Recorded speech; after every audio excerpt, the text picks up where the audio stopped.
எல்லாருக்கும் வணக்கம். இது உங்கள் ஸ்டடி வித் தர்ஷன் சேனல். நம்ம இந்த வீடியோவில் அக்டோபர் 29 தேதிக்கான கரண்ட் அஃபேர்ஸ் பார்க்க போகிறோம். இன்றைக்கான கரண்ட் அஃபேர்ஸ் பார்க்கறதுக்கு முன்னாடி எஸ்டர்டே கரண்ட் அஃபேர்ஸ் ஒரு தடவை ரிவிஷன் பார்த்துட்டு ஸ்டார்ட் பண்ணலாம். 28 October current affairs. First question, உச்சநீதிமன்றத்தின் 53வது தலைமை நீதிபதியாக பதவியேற்க உள்ளவர் யார்? ஆன்சர் சூரியகாந்த். 2025ஆம் ஆண்டுக்கான உயரிய விஞ்ஞான் ரத்னா விருதுக்கு தேர்வு செய்யப்பட்டவர் யார்? ஆன்சர் ஜெயந்த் நார்லிகர். இந்திய கடல்சார் சர்வதேச உச்சி மாநாடு எங்கு நடைபெற உள்ளது? ஆன்சர் மும்பையில் தொடங்கப்பட்டிருக்கு. தேர்தல் ஆணையம் வாக்காளர் பட்டியலில் சிறப்பு தீவிர திருத்தம் மேற்கொள்வதற்கான பிரதான நோக்கம் என்ன? ஆன்சர் வெளிநாடுகளிலிருந்து சட்டவிரோதமாக குடியேறியவர்களின் பெயர்களை வாக்காளர் பட்டியலிலிருந்து நீக்குவதற்காக. 5th கொஸ்டின், CMS-03 செயற்கைக்கோள் கீழ்கண்ட எந்த ராக்கெட் மூலம் விண்ணில் செலுத்தப்பட உள்ளது? Answer LVM-3 rocket. தமிழ்நாட்டில் எந்த ஆண்டில் இறுதியாக வாக்காளர் பட்டியலில் சிறப்பு தீவிர திருத்த பணி நடைபெற்றது? ஆன்சர் 2021ஆம் ஆண்டு. எதிர்காலத்துக்கு தயாராகு என்ற திட்டம் கீழ்கண்ட எந்த வகுப்பு படிக்கும் மாணவர்களுக்காக செயல்படுத்தப்படுகிறது? ஆன்சர் 1 முதல் 9ஆம் வகுப்பு வரை. 8வது கேள்வி, பஹ்ரைனில் நடைபெறும் ஆசிய யூத் விளையாட்டு போட்டியில் பளுதூக்குதலில் தமிழகத்தின் மகாராஜன் ஆறுமுக பாண்டியன் டாஷ் பதக்கம் வென்றுள்ளார்? ஆன்சர் வெள்ளி பதக்கம். மெக்சிகோ சிட்டி கிராண்ட் ஃப்ரீ போட்டியில் சாம்பியன் பட்டம் வென்றவர் யார்? Answer Lando Norris. சமீபத்தில் காலமான மாதங்கி ராமகிருஷ்ணன் கீழ்கண்ட எதுடன் தொடர்புடையவர்? ஆன்சர் மருத்துவம். இப்போ இன்றைக்கான கரண்ட் அஃபேர்ஸ் பார்க்கலாம். 29th October current affairs. இன்றைக்கான கரண்ட் அஃபேர்ஸ் பார்க்கலாம். அதுக்கு முன்னாடி இப்போ நவம்பர் 5 பார்த்தீங்கன்னா Group 4 அண்ட் Group 2க்காக ஹோல் டெஸ்ட் பேட்ச் வந்து ஸ்டார்ட் பண்ணுறோம். ஃபீஸ் வந்து 999. ஓல்டு ஸ்டூடெண்ட்னா 899 பே பண்ணி ஜாயின் பண்ணிக்கலாம். அதே மாதிரி நவம்பர் 17 வந்து Group 1 டெஸ்ட் பேட்ச் ஸ்டார்ட் ஆகுது. அதை பற்றி டீட்டெயில் டிஸ்கிரிப்ஷனில் இருக்குது, செக் பண்ணி பார்த்துக்கோங்க. இப்போ நம்ம இன்றைக்கான கரண்ட் அஃபேர்ஸ் பார்க்கலாம். சரி கவனிங்க. இப்போது ஃபஸ்ட்டு எப்போதுமே இம்பார்ட்டன்ட் டே பார்ப்போம் இல்லையா? இன்றைக்கி என்ன பார்க்க போகிறோம் அப்படின்னா இம்பார்ட்டன்ட் வீக் பார்க்க போகிறோம். அதாவது விஜிலன்ஸ் அவேர்னஸ் வீக் வந்து இந்த வீக் செலிப்ரேட் பண்ணுறோம். அக்டோபர் 27லேருந்து நவம்பர் 2ஆம் தேதி வரைக்கும் விஜிலன்ஸ் அவேர்னஸ் வீக், அதாவது ஊழல் கண்காணிப்பு விழிப்புணர்வு வாரம் அல்லது ஊழல் தடுப்பு விழிப்புணர்வு வாரம் அப்படின்னும் தமிழில் சொல்லுவாங்க. ஸோ நிறைய பேர் லஞ்சம் வாங்குறாங்க, இந்த லஞ்சத்தை வந்து ஒழிக்கணும், ஊழல் நடக்கிறத வந்து தடுக்கணும் அப்படிங்கிறதுக்காக தான் இந்த தினம் அப்படிங்கிறது நம்ம செலிப்ரேட் பண்ணுறோம். இந்த வீக் வந்து நம்ம செலிப்ரேட் பண்ணுறோம். ஸோ இந்த வருஷம் தீம் என்ன? இந்த விஜிலன்ஸ் அவேர்னஸ் வீக்குக்கான தீம் என்ன? Vigilance our shared responsibility. Vigilance our shared responsibility அப்படிங்கிறத இந்த வருஷம் தீம். அடுத்ததா national current affairs. First question, 8வது ஊதிய குழு யாருடைய தலைமையில் அமைக்கப்பட்டுள்ளது? 8வது ஊதிய குழு, அதாவது பே கமிஷன் அமைச்சிருக்காங்க. 8வது பே கமிஷன் யாருடைய தலைமையில் அமைச்சிருக்காங்க அப்படின்னா ஆன்சர் வந்து ரஞ்சனா பிரகாஷ் தேசாய். இந்த பே கமிஷன் அதாவது ஊதிய குழு அப்படிங்கிறது பார்த்தீங்கன்னா 10 ஆண்டுகளுக்கு ஒரு தடவை அமைக்கிறாங்க. இப்போ எப்படி மக்கள் தொகை கணக்கெடுப்பு 10 வருஷத்துக்கு ஒரு தடவை நடக்குது, அதே மாதிரி நிதி ஆணையம் அப்படிங்கிறத 5 வருஷத்துக்கு ஒரு தடவை அமைக்கிறாங்கன்னு சொல்லி நம்ம பார்க்கறோம் இல்லையா? அந்த மாதிரி பே கமிஷன் 10 ஆண்டுகளுக்கு ஒரு முறை அமைக்கிறாங்க. லாஸ்டா 7வது நிதிக்குழு பே கமிஷன் அப்படிங்கிறது ஊதிய குழுங்கிறது 2016 அமைச்சிருப்பாங்க. இப்போ ரஞ்சனா பிரகாஷ் தேசாய் தலைமையில 8வது ஊதிய குழு அப்படிங்கிறது இப்போ அமைச்சிருக்காங்க. ரஞ்சனா பிரகாஷ் தேசாய் என்பவங்க வந்து உச்ச நீதிமன்றத்துடைய ஓய்வு பெற்ற நீதிபதி தான் ரஞ்சனா பிரகாஷ் தேசாய். இவங்க தான் இப்போ இந்த 8th பே கமிஷனுக்கு வந்து தலைவராக நியமிக்கப்பட்டிருக்காங்க. சரி, பே கமிஷன் பார்த்தோம். எதுக்காக இந்த பே கமிஷன்? நேம்லே ஊதிய குழுன்னு இருக்கு. அதாவது அரசு பணியாளர்கள் இருக்காங்க இல்லையா, அவங்களுக்கு ஊதியத்தை ஃபிக்ஸ் பண்றது. அதாவது இப்போ முன்னாடி இந்த விலையை இப்போ ஃபாலோ பண்றது கிடையாது. முன்னாடி பால்லாம் 5 ரூபாய் தான் இருந்துச்சு. இப்போ பார்த்தீங்கன்னா 12 ரூபா, 15 ரூபாய், 20 ரூபா, 19 ரூபா அப்படின்னு இன்க்ரீஸ் ஆயிடுச்சு அந்த விலை அப்படிங்கிறது. ஸோ அப்போ ஒவ்வொரு காலகட்டத்திலும் விலை இன்க்ரீஸ் ஆகிட்டு இருக்கு. ஸோ இந்த விலைவாசி உயர்வுக்கு ஏற்ற மாதிரி பே கமிஷன் என்ன பண்ணுவாங்கன்னா மத்திய அரசு ஊழியர்களுக்கு எவ்வளோ சம்பளம் வைக்கலாம், எவ்வளோ சம்பளத்தை கொடுக்கலாம், அகவிலைப்படி எவ்வளோ கொடுக்கலாம் அப்படின்னு சொல்லிட்டு அவங்க பரிந்துரை அளிப்பாங்க. ஸோ அந்த பரிந்துரையை ஃபாலோ பண்ணி மத்திய அரசு வந்து ஊதியம் கொடுப்பாங்க, இன்க்ரீஸ் பண்ணுவாங்க. ஸோ ஓய்வு பெற்ற உச்சநீதிமன்ற நீதிபதி ரஞ்சனா பிரகாஷ் தேசாய் தலைமையில் 8வது ஊதிய குழு அமைச்சிருக்காங்க. இதில் பகுதி நேர உறுப்பினராக பெங்களூரு IIM பேராசிரியர் புலாக் கோஷ் வந்து அப்பாயிண்ட் பண்ணியிருக்காங்க. உறுப்பினர் செயலராக மத்திய பெட்ரோலியத்துறை செயலரான பங்கஜ் ஜெயின் இவர் வந்து அப்பாயிண்ட் பண்ணியிருக்காங்க. ஸோ தலைவர் ரஞ்சனா பிரகாஷ் தேசாய். இப்போ இந்த ஊதிய குழு பார்த்தீங்கன்னா அவங்களுடைய அறிக்கையை 18 மாதங்கள்ல சமர்ப்பிப்பாங்க, அவங்களுடைய பரிந்துரையை 18 மாதங்கள்ல சமர்ப்பிப்பாங்க அப்படின்னு சொல்லிட்டு எதிர்பார்க்கப்படுது. இது மேக்சிமம் இவங்களோட பரிந்துரை அப்படிங்கிறது 2026ஆம் ஆண்டுலேருந்து அமலுக்கு வரலாம் அப்படின்னும் தெரிவிச்சிருக்காங்க. இந்த ஊதிய குழு எதுக்காக? இப்போ விலைவாசி உயர்வு இருக்கு, பணவீக்கம் இருக்கு, அதன் அடிப்படையில் மத்திய அரசு ஊழியர்களுக்கு என்ன மாதிரி இந்த பேசிக் சேலரி எவ்வளோ கொடுக்கணும், அடிப்படை ஊதியம் எவ்வளோ கொடுக்கணும், அகவிலைப்படி அவங்களுக்கு எவ்வளோ இன்க்ரீஸ் பண்ணணும், ஓய்வூதியம் அப்புறம் பிற பண பலன்கள் எவ்வளவுக்கு இன்க்ரீஸ் பண்ணணும் அப்படின்னு சொல்லிட்டு இவங்க என்ன பண்ணுவாங்க, பரிந்துரை அளிப்பாங்க.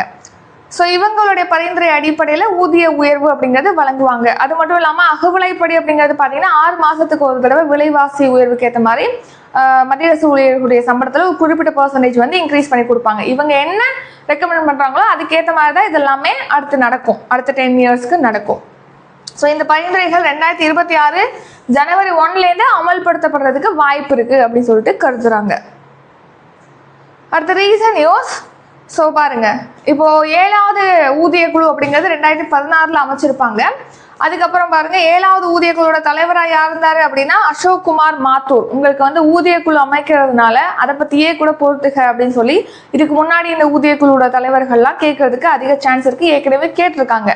ஸோ 7வது ஊதிய குழுவோட தலைவர் நீதிபதி அசோக் குமார் மாத்தூர், 6வது ஊதிய குழுவோட தலைவர் PN ஸ்ரீ கிருஷ்ணா, 5வது ஊதிய குழு வந்து ரத்னவேல் பாண்டியன், 4வது ஊதிய குழு வந்து PN சிங்கால். ஸோ மத்திய அரசு ஊழியர்களுடைய ஊதியத்தை மாற்றி அமைக்கிறதுக்காக 10 ஆண்டுகளுக்கு ஒரு முறை ஊதிய குழு அப்படிங்கிறது அமைக்கப்படுது. லாஸ்ட் ஊதிய குழு 2016 அமைச்சிருப்பாங்க. சயின்ஸ் டாபிக்ல நெக்ஸ்ட் கொஸ்டின். ஸோ செயற்கை மலையை உருவாக்க எந்த வேதிப்பொருள் மலை மேகங்களில் தெளிக்கப்படுகிறது? ஆன்சர் வந்து அனைத்துமே silver iodide, potassium iodide, sodium குளோரைடுன்னு சொல்லிட்டு இந்த வேதிப்பொருட்கள் எல்லாம் மேகங்களில் தெளிக்கப்படுகிறது. ஸோ எதுக்காக செயற்கை மலையை இப்போ உருவாக்குறாங்க, எதுக்காக இந்த கொஸ்டினை நம்ம பார்க்குறோம் அப்படின்னு கேட்டிங்கன்னா, டெல்லியில் வந்து காற்று மாசுபாடு அதிகமாக இருக்குது அப்படின்னு சொல்லிட்டு நம்ம பார்த்துருப்போம். இந்த காற்று மாசுபாடை கொஞ்சம் தணிக்கிறதுக்காக, ஏன்னா தூசி துகள்கள் பறக்கிறதுனால தானே புகை அதிகமாக இருக்குது, மாசு அதிகமாக இருக்குது. ஸோ அது மேலே நம்ம தண்ணி படுது அப்படின்னா அந்த தூசி துகள்கள்லாம் கீழே படிஞ்சிடும் இல்லையா? நீங்கள் ரோட்லேயே போகும்போது பார்த்தீங்கன்னா மழை பெஞ்சதுக்கப்புறம் நீங்கள் ரோட்டில் போகும்போது அப்படியே க்ளீனாக இருக்கும், எந்த ஒரு புகையுமே இல்லாமல் இருக்கும். ஸோ அதனால தூசி துகள்களை கீழே படிய வைக்கிறதுக்காக டெல்லியில் பார்த்தீங்கன்னா என்ன பண்ணுறாங்க, செயற்கை மலையை உருவாக்குறதுக்காக ஒரு சோதனை அட்டெம்ப்ட் வந்து பண்ணியிருக்காங்க, சோதனை முயற்சி பண்ணியிருக்காங்க. விமானம் மூலமாக இந்த வேதிப்பொருட்கள்லாம் மேகங்களில் தூவி செயற்கை மலையை வந்து பொழிய செய்து சோதனை அடிப்படையில் மேற்கொண்டிருக்காங்க. அதனால தான் இதை பற்றி பார்க்குறோம். டெல்லியில் இப்போ காற்று மாசுபாடு அதிகரித்து வருது, இந்த பிரச்சனையை குறைக்கிறதுக்காக செயற்கை மலையை பொழிய செய்வதற்கான சோதனை முயற்சி இப்போ 53 வருஷத்துக்கு அப்புறமா மேற்கொள்ளப்பட்டிருக்கு அப்படின்னு சொல்லி தெரிவிச்சிருக்காங்க. இந்த செயற்கை மலையை உருவாக்குறதுக்காக silver iodide, potassium iodide, sodium chloride அல்லது உப்பு துகள்களானது மேகத்தில் வந்து தூவப்படுது. அதுக்கப்புறமா மழை அப்படிங்கிறது பெய்யுது. சரியா? ஸோ இதே பார்த்தீங்கன்னா ராக்கெட்டு, விமானம், இயந்திரங்கள் மூலமாக மேகங்களை தூவுறாங்க. இந்த செயற்கை வேதிப்பொருட்கள் அப்படிங்கிறது மழையோட அளவை 5லேருந்து 15% வரைக்கும் அதிகரிக்கும் அப்படின்னு சொல்லி தெரிவிச்சிருக்காங்க. இந்த செயற்கை மலையை உருவாக்குறதுக்கான வேதிப்பொருள் என்ன அப்படின்னே லாஸ்ட் ஒரு 2 இயர்ஸ்க்கு முன்னாடி நடந்த ஒரு கொஸ்டின் பேப்பரில் கேட்டிருப்பாங்க TNPSC எக்ஸாம்லே. அடுத்ததாக தமிழ்நாடு கரண்ட் அஃபேர்ஸ். தேசிய பல்லுயிர் ஆணையம் எந்த ஆண்டு தொடங்கப்பட்டது? ஆன்சர் 2003ஆம் ஆண்டு. ஸோ அதாவது நேஷனல் பயோடைவர்சிட்டி அத்தாரிட்டி அப்படின்னு சொல்லுவோம், ஷார்ட்டாக வந்து NBA அப்படின்னு குறிப்பிடுவாங்க. ஸோ இதெல்லாம் ஏன் சொல்கிறேன் அப்படின்னா உங்களுக்கு பொறுத்துக, பொருந்தாத தேர்வு செய்க, அந்த மாதிரி டைப் ஆஃப் கொஸ்டின்லாம் இந்த மாதிரி கேட்பாங்க. அதாவது பன்முக சட்டம், உயிரிய பன்முக சட்டம் 2002 செயல்படுத்தும் வகையில் தான் 2003 இந்த தேசிய பல்லுயிர் ஆணையம் NBA அப்படிங்கிறது தொடங்கப்பட்டது. இது வந்து சென்னையில் தான் செயல்படுது. NBA national biodiversity authority. So biodiversity அதாவது பல்லுயிர் அப்படின்னா என்ன, அதுலேயே பாருங்க பல குடல் உயிர் பல்லுயிர், அதாவது பல உயிரினங்கள் வாழ்வதற்கான சூழ்நிலைகள் இருக்கக்கூடிய, அதாவது பல உயிரினங்கள் இருக்கக்கூடிய பகுதியை நம்ம பல்லுயிர் பகுதி அப்படின்னு சொல்லலாம். அதாவது அங்கே பல்வேறு வகையிலான விலங்கினங்கள் இருக்கலாம், பல்வேறு வகையிலான தாவர இனங்கள், மரம் இருக்கும், நிறைய வகையான செடி கொடிகள் இருக்கும், நிறைய பூச்சி இனங்கள் வாழ்வதற்கு உகந்த இடமா இருக்கும், ஊர்வன, பரப்பன, இந்த மாதிரி பல உயிரினங்கள் வாழ்வதற்கு தகுதியான ஒரு பகுதியை தான் பல்லுயிர் பகுதி, பல்லுயிர் தளம் அப்படின்னு சொல்லி நம்ம சொல்றோம். சரியா? இப்போ அந்த பல் உயிரை பாதுகாக்கணும், பல் உயிரினங்களை பாதுகாக்கணும், அதோடைய நீடித்த பயன்பாட்டை வந்து உறுதிப்படுத்தணும் அப்படிங்கிறதுக்காக 2003 தேசிய பல்லுயிர் ஆணையம் அப்படிங்கிறது அமைக்கப்பட்டது. உயிரியல் பன்முகத்தன்மை சட்டம் 2002 செயல்படுத்தும் வகையில. ஸோ இதோட நோக்கம் என்ன? பல்லுயிரில பாதுகாக்கணும், அதோட நிலையான பயன்பாட்டை உறுதிப்படுத்தணும் அப்படிங்கிறது தான் இதோட நோக்கம். இது சென்னையில செயல்படுது இந்த நேஷனல் பயோடைவர்சிட்டி அத்தாரிட்டி அப்படிங்கிறது. எந்த அமைச்சகத்தின் கீழ் செயல்படுது அப்படின்னா சுற்றுச்சூழல், வனம் மற்றும் காலநிலை மாற்ற அமைச்சகத்தின் கீழ் இயங்கக்கூடிய ஒரு சட்டப்பூர்வ ஒழுங்குமுறை அமைப்பு தான் இந்த பல்லுயிர் அமைப்பு ஆணையம் அப்படிங்கிறது, தேசிய பல்லுயிர் ஆணையம் அப்படிங்கிறது. இப்போ எதுக்காக இந்த தேசிய பல்லுயிர் ஆணையம் பற்றி பார்க்குறோம் அப்படின்னா, இப்போ செம்மரங்களை வளர்க்கக்கூடிய விவசாயிகளுக்கு இந்த தேசிய பல்லுயிர் ஆணையம் பார்த்தீங்கன்னா நிதி கொடுத்துருக்காங்க. அதாவது எவ்வளோ அப்படின்னா ஒரு 18 விவசாயிகள், தமிழ்நாட்டை சேர்ந்த 18 விவசாயிகளுக்கு 55 லட்சத்தை வந்து வழங்கியிருக்காங்க தமிழ்நாட்டில் செம்மரங்களை வளர்க்கக்கூடிய விவசாயிகளுக்கு. எதுக்காக அப்படின்னு பார்த்தோம்னா, நம்ம நாட்டுடைய உயிரி வளங்களுடைய நீட்டித்த பயன்பாட்டை ஊக்குவித்து அணுகல் மற்றும் பயன் பகிர்வு நடைமுறையின் கீழ் ஒரு உயிரினம் இருக்கு, இல்லை ஒரு தாவரம் இருக்கு அப்படின்னா அதோட நீடித்த பயன்பாட்டை உறுதிப்படுத்தணும் அப்படிங்கிற வகையில அந்த நடைமுறையின் கீழ் தான் செம்மரங்களை வளர்க்கக்கூடிய விவசாயிகளுக்கு இந்த நிதியை வந்து கொடுக்குறாங்க தேசிய பல்லுயிர் ஆணையம் அப்படிங்கிறது. ஸோ இந்த நடைமுறையின் கீழ் தான் கொடுத்துருக்காங்க. 2015 செம்மரங்களை பாதுகாக்கிறதுக்காக பரிந்துரைகளை வழங்குறதுக்காக ஒரு நிபுணர் குழுவை இந்த NBA அமைச்சிருக்கு, நேஷனல் பயோடைவர்சிட்டி அத்தாரிட்டி அமைச்சிருக்கு. அவங்க வந்து செம்மரங்களை பாதுகாப்பதற்காக நீடித்த பயன்பாட்டு பகிர்வது அப்படிங்கிற தலைப்புல ஒரு அறிக்கையை ரிலீஸ் பண்ணியிருக்காங்க. அந்த அறிக்கைப்படி 2019 செம்மரங்களை விளைவிக்கக்கூடிய பகுதியிலேருந்தே ஏற்றுமதி செய்வதற்கு வெளிநாட்டு வர்த்தக இயக்குநரகம் வந்து அனுமதி அளிச்சிருப்பாங்க. ஸோ அதை எடுத்து தான் அதோட ஒரு பகுதியாக தான் இந்த நிதியை வந்து NBA கொடுத்துட்டு வராங்க விவசாயிகளுக்கு. செம்மரங்களுடைய நீட்டித்த பயன்பாட்டு பகிர்வை வந்து உறுதிப்படுத்தணும் அப்படிங்கிறதுக்காக. ஏன்னா இதோட ஒரு விஷயத்தோட பயன்பாடு இல்லை அப்படின்னா அந்த ஒரு தாவரமோ அந்த விலங்கோ அழிஞ்சிரும், அப்படிதானே? ஸோ அதை நீட்டித்த பயன்பாட்டை உறுதிப்படுத்த வேண்டியது அவசியம் இருக்கு, தொடர்ந்து அது நிலைக்கணும் அப்படின்னா. அடுத்து ரீசன்ட் நியூஸ் 2022 பார்த்தீங்கன்னா மதுரை மாவட்டத்தில் உள்ள அரிட்டாப்பட்டி வந்து நம்ம தமிழ்நாட்டுடைய முதல் பல்லுயிர் பாரம்பரிய தலமாக அறிவிக்கப்பட்டது. 2025 மார்ச்ல திண்டுக்கல் மாவட்டத்துடைய காசம்பட்டி கோவில் காடுகள் வந்து 2வது பல்லுயிர் பாரம்பரிய தலமாக அறிவிச்சிருப்பாங்க. இந்த வருஷம் செப்டம்பர்ல ஈரோடு மாவட்டத்துடைய எலத்தூர் ஏரி வந்து 3வது பல்லுயிர் பாரம்பரிய தலமாக அறிவிக்கப்பட்டது. அக்டோபர்ல ஈரோடு நாகமலை குன்றுகள் வந்து 4வது பல்லுயிர் பாரம்பரிய தலமாக அறிவிக்கப்பட்டது. இது எல்லாமே ரொம்ப இம்பார்ட்டன்ட், நோட் பண்ணிக்கோங்க. Next national current affairs. So 4th question, ஊட்டச்சத்து அடிப்படையிலான மானிய திட்டம் எந்த ஆண்டு முதல் செயல்படுத்தப்படுகிறது? ஆன்சர் 2010 ஊட்டச்சத்து அடிப்படையிலான மானிய திட்டம் செயல்படுத்தப்படுது. ஸோ மானியம் அப்படின்னா நம்ம பார்த்துருப்போம் சப்சிடி, அதாவது இப்போ எக்ஸாம்பிளுக்கு சொல்றேன், இப்போ உஜ்வாலா ஸ்கீம்ல பாத்தீங்கன்னா அந்த திட்ட பயனாளிகளுக்கு வந்து சிலிண்டர் விலையில 300 ரூபாய் மானியமானது கவர்மெண்ட் கொடுக்குறாங்கன்னு சொல்லியிருக்காங்க. அப்படின்னா என்ன அர்த்தம்னா, இப்போ ஒரு சிலிண்டரோட விலை ஆக்சுவலாக எவ்வளோன்னா 900 ரூபாய் இருக்குன்னு வச்சுக்கோங்க.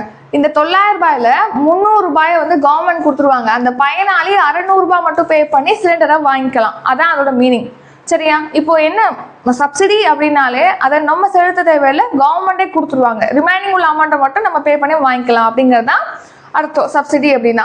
ஸோ 2010 தான் இந்த ஊட்டச்சத்து அடிப்படையிலான மானிய திட்டம் தொடங்கியிருக்காங்க. இது எதுக்கான திட்டம் அப்படின்னா உரங்களுக்கான மானிய திட்டம். உரங்கள், அதாவது இப்போ நம்ம பயிர் விளைச்சல் ஏற்படணும், பயிர் விளைச்சல் அதிகமாக இருக்கணும் அப்படின்னா அந்த பயிருக்கு வந்து என்ன தேவை? ஊட்டச்சத்து தேவை. அந்த ஊட்டச்சத்தை வழங்குறதுக்காக நம்ம உரம் போடுறோம். உரத்தில் என்ன இருக்கும்? ஊட்டச்சத்து இருக்கும். என்னென்ன இருக்கும்? பொட்டாசியம் இருக்கும், பாஸ்பரஸ் இருக்கும், சல்ஃபர் இருக்கும், இதெல்லாமே இருக்கு இல்லையா? ஸோ பர்டிகுலராக இந்த பாஸ்பரஸ் உரம் யூஸ் பண்ணுறாங்கன்னா அதுக்கு இவ்வளோ மானியம், அதே மாதிரி பொட்டாசியம் உரம் யூஸ் பண்ணுறாங்க அப்படின்னா அதுக்கு இவ்வளோ மானியம் அப்படின்னு சொல்லிட்டு ஊட்டச்சத்து அடிப்படையில் உரத்தில் என்ன ஊட்டச்சத்து இருக்கோ அதன் அடிப்படையில் மானியம் கொடுக்குற திட்டம் தான் இந்த ஊட்டச்சத்து அடிப்படையிலான மானிய திட்டம். இது 2010 லான்ச் பண்ணியிருப்பாங்க. ஸோ கவனிங்க, nutrition based subsidy NBS scheme அப்படின்னு சொல்லிட்டு இது சொல்லுவாங்க. வேதியியல் மற்றும் உர அமைச்சகத்தின் கீழ் உள்ள உரங்கள் துறையினால தான் இந்த ஊட்டச்சத்து அடிப்படையிலான மானிய திட்டம் 2010 செயல்படுத்தப்படுது. இப்போ எதுக்காக இந்த ஸ்கீம் பற்றி பார்க்குறோன்னா, இப்போ பாஸ்பரஸ் அப்புறம் பொட்டாஷ் உரங்களுக்கு ரூபாய் 37,952 கோடி மானியம் வழங்குறதுக்கு மத்திய அமைச்சரவை வந்து ஒப்புதல் அளிச்சிருக்காங்க இந்த நிதியாண்டில் ரஃபி பருவத்துக்காக. ரபி பருவத்துக்காக இந்த மானியமானது இப்போ மத்திய அரசுனால வழங்குவதற்கு ஒப்புதல் அளிக்கப்பட்டிருக்கு. ஸோ இந்த ஸ்கீம் ஊட்டச்சத்து அடிப்படையிலான மானிய திட்டத்தின் கீழ் பார்த்தீங்கன்னா உரங்களுடைய ஊட்டச்சத்து உள்ளடக்கம் அதில் என்ன பொட்டாஷ் இருக்கா இல்லை பாஸ்பரஸ் இருக்கா அப்படின்னு சொல்லிட்டு என்ன ஊட்டச்சத்து இருக்கோ அதன் அடிப்படையில் மானியம் அப்படிங்கிறது வழங்குறாங்க. ஸோ மெயின்லி யூரியா அல்லாத உரங்களுக்கான மானியத்தை வந்து கட்டுப்படுத்தணும் அப்படிங்கிறதுக்காக தான் இந்த ஸ்கீமே. ஸோ மானியம் கொடுக்கறதுனால விவசாயிகள் பயன்பெறுவாங்க. இதில் ஊட்டச்சத்து பேஸ் பண்ணி கொடுக்கறதுனால யூரியா அல்லாத உரங்களுக்கு மானியம் கொடுக்கறது அப்படிங்கிறது கட்டுப்படுத்தப்படுது சென்ட்ரல் கவர்மெண்ட்னால இந்த திட்டம் மூலமாக. சரி, இப்போ என்னென்ன ஊட்டச்சத்துக்களுக்கு கொடுக்குறாங்க? நைட்ரஜன் இருக்கு, பாஸ்பரஸ் இருக்கு, பொட்டாசியம் இருக்கு, கந்தகம் இருக்கு அப்படின்னா அந்த உரங்களுக்கு இவ்வளோ மானியம் சொல்லி, பொட்டாஷ் உரம்னா இவ்வளோ மானியம், அதே மாதிரி கந்தக உரம் அப்படின்னா இதுக்கு இவ்வளோ மானியம் சொல்லி ஒதுக்கீடு செய்வாங்க, மானியம் கொடுப்பாங்க சென்ட்ரல் கவர்மெண்ட். அதே மாதிரி 2ஆம் நிலை நுண்ணூட்டச்சத்துக்கள் இருக்கு இல்லையா, போரான், துத்தநாகம், இதுக்குமே இந்த ஊட்டச்சத்து மானியம் அப்படிங்கிறது கிடைக்கும். ராபி பருவம் அப்படின்னு சொல்றோம் இல்லையா, ராபி பருவம் அப்படிங்கிறது குளிர்கால பருவம். இது அக்டோபர் டு மார்ச் மாதம் இடைப்பட்ட காலம் தான் ராபி பருவம் சொல்றோம். ராபி பருவத்துல கோதுமை, கடுகு, பருப்பு வகைகள் தான் பெரும்பாலும் பயிரிடப்படுகிறது அதிகமா. அடுத்து பாருங்க டிஃபென்ஸ் டாபிக். ஸோ எந்த நாட்டின் SJ-100 பயணிகள் விமானத்தை இந்தியாவின் ஹிந்துஸ்தான் ஏரோநாட்டிக்ஸ் லிமிடெட் நிறுவனம் தயாரிக்க ஒப்பந்தம் மேற்கொண்டுள்ளது? Answer Russia. ஸோ இப்போ ரஷ்யாவுடைய பயணிகள் விமானம் தான் SJ-100 அப்படிங்கிறது. இது ரெட்டை இன்ஜின், 2 இன்ஜின் கொண்டது, குறுகிய வடிவமைப்பில் இருக்கும். ரொம்ப பெருசா நம்ம பயணிகள் விமானம் அப்படின்னாலே பெரிய விமானம் நம்ம பார்க்குறோம் இல்லையா, அந்த அளவுக்கு பெரிய சைஸ் இல்லாமல் கொஞ்சம் வந்து சின்ன சைஸ்ல இருக்கிற மாதிரி தான் இந்த விமானம் இருக்கும். மெயின்லி வந்து உடான் ஸ்கீம் நம்ம பார்த்துருப்போம். உடான் திட்டம் அப்படிங்கிறது 2016 லான்ச் பண்ணியிருப்பாங்க. இந்த ஸ்கீம் எதுக்காக லான்ச் பண்ணியிருப்பாங்க அப்படின்னா பிராந்திய அளவில் விமான இணைப்பை மேம்படுத்தணும், சாமானிய மக்களும் விமானத்துங்களில் பயணிக்கணும் அப்படிங்கிறதுக்காக ஸ்டார்ட் பண்ணியிருப்பாங்க. அப்போ பிராந்திய அளவில் இணைப்பை ஏற்படுத்துவதற்கான அந்த விமானங்கள் போக்குவரத்துங்கிறது தேவைப்படுது இல்லையா. ஸோ விமானங்கள் பெரிய சைஸ்ல இருக்க வேண்டியதில்லை பிராந்திய அளவில் போகும்போது, ஏன்னா கொஞ்சம் கம்மியான பயணிகள் தான் பயணிப்பாங்க. அப்போ இன்டர்நேஷனல் லெவல்ல போகும்போது தான் நிறைய பயணிகள் வந்து பயணிப்பாங்க, பிராந்திய அளவுல குறைவான பயணிகள் தான் இருப்பாங்க. ஸோ அதனால அவங்களுக்கு சிறிய அளவுல விமானம் வரும்போது என்னவாகும், இது ஒரு பெரிய மாற்றமா திருப்பமா இருக்கும். ஸோ அந்த உடான் திட்டத்துக்கு இந்த SJ-100 அப்படிங்கிற விமானம் வந்து பெரிய திருப்பமா அமையும், பெரிய மாற்றத்தை கொண்டு வரும் அப்படின்னும் கருதுறாங்க. இப்போ அந்த SJ-100 பயணிகள் விமானத்தை இந்தியாவில் தயாரிக்கிறதுக்காக நம்ம இந்தியாவுடைய ஹிந்துஸ்தான் ஏரோநாட்டிக்ஸ் லிமிடெட் நிறுவனம் ரஷ்யா கூட இப்போ என்ன பண்ணியிருக்காங்க, அக்ரிமெண்ட் சைன் பண்ணியிருக்காங்க. ஸோ SJ-100 அப்படிங்கிறது ரெட்டை இன்ஜின், 2 இன்ஜின் கொண்ட குறுகிய உடல் அமைப்பை கொண்ட ஒரு விமானம். இந்த விமானத்தை தயாரிக்கக்கூடிய நிறுவனம் எதுனா ரஷ்யாவில் தான் தயாரிக்கிறாங்க. ரஷ்யாவுடைய யுனைடெட் ஏர்கிராஃப்ட் கார்பரேஷன் நிறுவனம் தான் தயாரிக்குது. இந்த நிறுவனத்துக்கு என்ன ஹிந்துஸ்தான் ஏரோநாட்டிக்ஸ் லிமிடெட் நிறுவனம் இப்போ இந்தியாவில் தயாரிக்கிறதுக்காக ஒப்பந்தம் மேற்கொண்டிருக்காங்க. சரியா, உடான் திட்டம் 2016 பிராந்திய இணைப்பை மேம்படுத்துறதுக்காக இதை தொடங்கியிருக்காங்க உடான் திட்டம். அதுக்கு இது இந்த விமானங்கிறது ஒரு பெரிய திருப்பு முனையா இருக்கும்னு சொல்றாங்க. அது மட்டும் இல்லாம இந்த மாதிரி SJ-100 ஒரு பயணிகள் விமானம் அப்படிங்கிறது இந்தியாவில் முழுக்க முழுக்க தயாரிக்கப்படுறது இந்த SJ-100 தான் தயாரிக்க போறாங்க. அந்த மாதிரி இந்தியாவில ஃபர்ஸ்ட் டைம் இந்த மாதிரி இந்தியாவிலே பயணிகள் விமானம் தயாரிக்க போறாங்க. 1961 to 88 வரைக்கும் இந்த ஹிந்துஸ்தான் ஏரோநாட்டிக்ஸ் லிமிடெட் நிறுவனம் எவ்ரோ HS-748 அப்படிங்கிற விமானத்தை வந்து தயாரிச்சிருக்காங்க. இது இந்திய விமானப்படையில இப்போ செயல்பாட்டில் இருக்கு. அதுக்கு அடுத்தபடியா இப்போ இந்த SJ-100 வந்து தயாரிக்க போறாங்க. அடுத்ததா டிஃபென்ஸ். ரஃபேல் போர் விமானம் கீழ்கண்ட எந்த நிறுவனத்தின் தயாரிப்பு? Answer Dassault aviation. அதாவது பிரான்ஸ் நாட்டுடைய டசால்ட் ஏவியேஷன் நிறுவனத்தினால்தான் ரஃபேல் போர் விமானம் தயாரிக்கப்படுது. ஸோ ஏற்கனவே நம்ம இந்திய விமானப்படையில ரஃபேல் போர் விமானம் இருக்கு. கடற்படைக்காக ரஃபேல் போர் விமானம் வாங்குறதுக்காக ஒப்பந்தம் மேற்கொண்டிருக்காங்க அப்படின்னு நம்ம ரீசெண்டாக பார்த்துருப்போம். ஸோ ரீசெண்டாக கூட பார்த்தீங்கன்னா இப்போ நம்ம ஆப்ரேஷன் சிந்தூர்ல கூட இந்த ரஃபேல் போர் விமானம் அப்படிங்கிறது சிறப்பாக செயல்பட்டது அப்படின்னு தெரிவிச்சிருக்காங்க. இப்போ ரஃபேல் போர் விமானம் பத்தி ஏன் பார்க்க போறோம்னா, இந்த ரஃபேல் போர் விமானத்துல இந்திய குடியரசுத் தலைவர் திரௌபதி முர்மு அவர்கள் வந்து பயணிப்பதாக சொல்லியிருக்காங்க. ஸோ அதனால இப்போ நம்ம என்ன பண்ணுறோம், அந்த ரஃபேல் போர் விமானம் பத்தி தெளிவா பார்த்துக்கலாம். ஸோ ரஃபேல் போர் விமானம் அப்படிங்கிறது நம்ம நாட்டிலே வந்து மேம்பட்ட பன்முக தாக்குதல் திறன் கொண்ட ஒரு போர் விமானம் ரஃபேல் போர் விமானம். அதுல குடியரசுத் தலைவர் திரௌபதி முர்மு அவர்கள் பறக்க இருக்காங்க.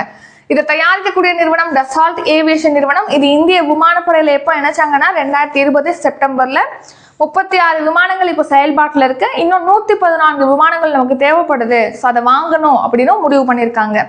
அது மட்டும் இல்லாமல் கடற்படைக்காக ஒரு 26 ரஃபேல் போர் விமானங்கள், INS விக்ராந்த்ங்கிறது போர்க்கப்பல்களை நிறுத்தி வைப்பதற்கான விமானம் தாங்கி போர்க்கப்பல் அப்படின்னு சொல்லிட்டு நம்ம பார்த்துருப்போம். அந்த போர்க்கப்பல்ல 26 ரஃபேல் போர் விமானங்களை வந்து யூஸ் பண்றதுக்காக 64,000 கோடி மதிப்பீட்டில் பிரான்ஸுக்கு இந்த டசால்ட் ஏவியேஷன் நிறுவனத்துக்கு வாங்குறதுக்கு ஒப்பந்தம் மேற்கொண்டிருக்காங்க ஏற்கனவே. இந்த விமானம் ஆபரேஷன் சிந்தூர்ல பார்த்தீங்கன்னா சிறப்பாக செயல்பட்டிருக்கு. அடுத்ததா ரீசன் நியூஸ். இந்திய முப்படை வீராங்கனைகளின் முதல் கடல்வழி உலக பயணத்தோட பேர் என்ன அப்படின்னா சமுத்திர பிரதட்சிணா. இந்திய கடற்படையோட பயன்பாட்டுக்காக முப்பரிமாண வான் கண்காணிப்பு ரேடாரை வந்து டாடா அட்வான்ஸ் சிஸ்டம்ஸ் லிமிடெட் நிறுவனத்துக்கு பை பண்றாங்க. உள்நாட்டிலே தயாரிக்கப்பட்ட 2வது நீர்மூழ்கி எதிர்ப்பு போர்க்கப்பல் எதுனா ஆந்த்ரோத். முதன்முறையாக ட்ரெயின்லேருந்து ஏவப்பட்டு வெற்றிகரமாக அக்னி பிரைம் ஏவுகணை ரீசெண்டாக டெஸ்ட் பண்ணியிருக்காங்க. அடுத்து உத்தரப்பிரதேச தொழிற்சாலையில AK-203 வகை துப்பாக்கிகளுடைய உற்பத்தியானது இப்போ தொடங்கப்பட்டிருக்கு ரஷ்யாவுடைய ஒத்துழைப்போட.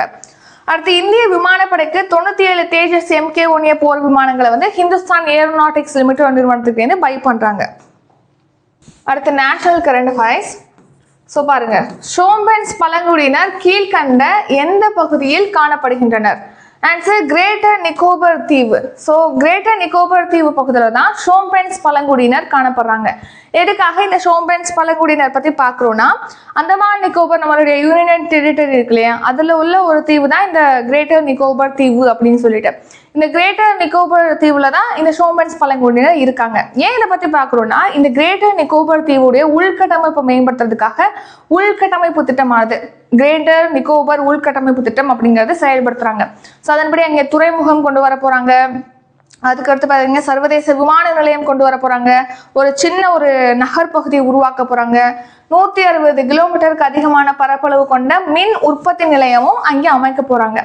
ஸோ இதனால ஏன் நம்ம வந்து இந்த ஷோம்பென்ஸ் பழங்குடியினரை பார்க்குறோம், அங்கே உள்கட்டமைப்பு வசதியை மேம்படுத்த போறாங்க. அதுக்கே ஷோம்பென்ஸ் பழங்குடியினரை நீங்க சொல்றீங்க அப்படின்னு சொல்லி கேட்கலாம்.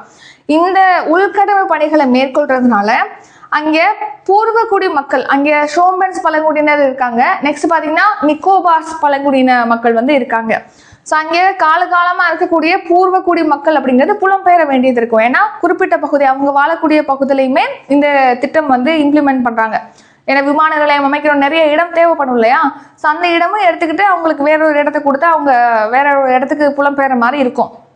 ஸோ அப்போ அவங்க புலம்பெயர வேண்டியதாக இருக்கும். அது மட்டும் இல்லாமல் இந்த உள்கட்டமைப்பு திட்டத்தினால அங்கே சூழலியல் மண்டலங்களில் சேதம் ஏற்படும் அப்படின்னு சொல்லிட்டு சொல்கிறாங்க.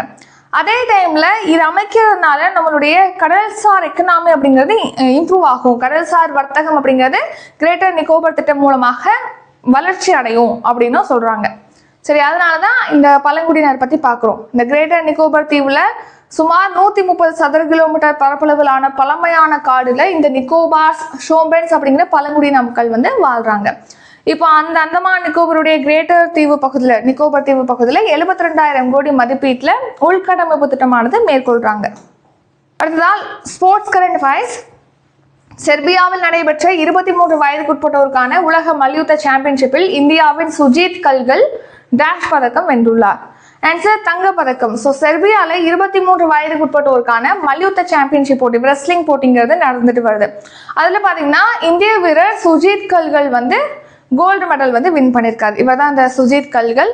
இவர் எந்த வெயிட் கேட்டகரியில் இந்த தங்கப்பதக்கத்தை வின் பண்ணியிருக்காருன்னா 65 kg. ஸோ ஆடவர் ஃப்ரீ ஸ்டைல் 65 kg வெயிட் கேட்டகரியில் சுஜித் கல்கல் வந்து தங்கப்பதக்கம் வின் பண்ணியிருக்காரு. லாஸ்ட் இயர் இதே போட்டியில் இவர் வெண்கல பதக்கம் வின் பண்ணியிருப்பாரு.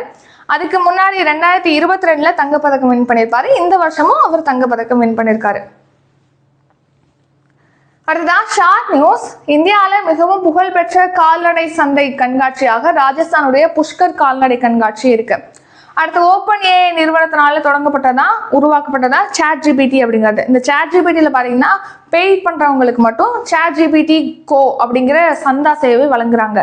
இந்த சந்தா சேவை 1 இயருக்கு நம்ம இந்தியர்களுக்கு வந்து ஃப்ரீயாக கொடுக்க போகிறதா சொல்லியிருக்காங்க. இது நவம்பர்லேருந்து இது அமலுக்கு வரும்னு. அடுத்து இலங்கையில கிழக்கு மாகாணத்துல இந்திய நிதி உதவியோட வளர்ச்சி திட்டங்களை செயல்படுத்துறதுக்கு இலங்கை அமைச்சரவை ஒப்புதல் அளிச்சிருக்காங்க.